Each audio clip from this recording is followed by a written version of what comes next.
Ce mercredi, Cyril Hanouna a reçu sur son plateau un habitant du Vernet, où le petit Émile a disparu le 8 juillet 2023. Il a donné son avis sur l'enquête, et plus précisément sur l'affaire. Le petit Émile, 2 ans et demi, est porté disparu depuis le 8 juillet dernier, au Vernet-Alpes-de-Haute-Provence.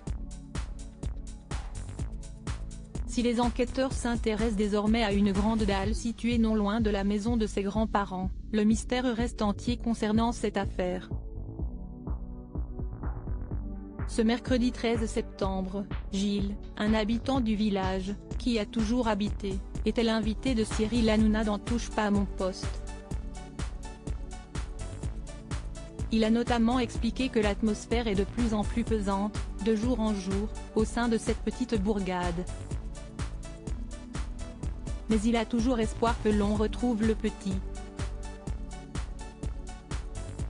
Selon lui, la solution pour avoir des éléments de réponse concrets concernant cette tragique disparition est au village.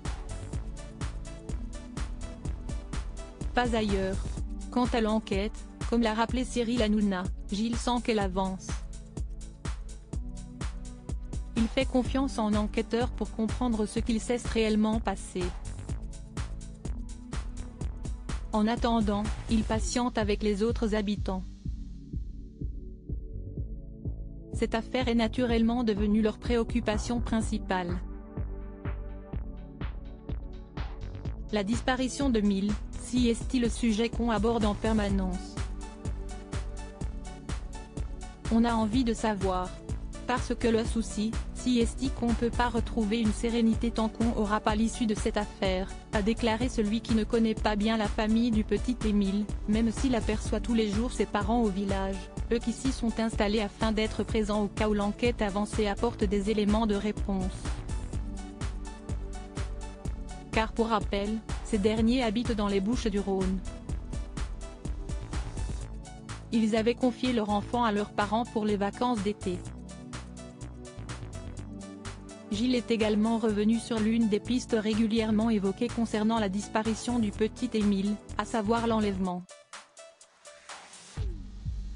Pour lui, si est impossible. Car la voiture aurait été vue. Parce que Gilles insiste, si est un petit village où tout se sait et se voit rapidement. Malheureusement, le cas de Mille est une triste exception. Quant à sa décision de prendre la parole en public, contrairement à la majorité des habitants, il répond « Les gens sont pudiques ». Il n'aimant pas s'exprimer en public, moi je voulais faire passer le message suivant, que les gens nous laissent tranquilles, dans le village.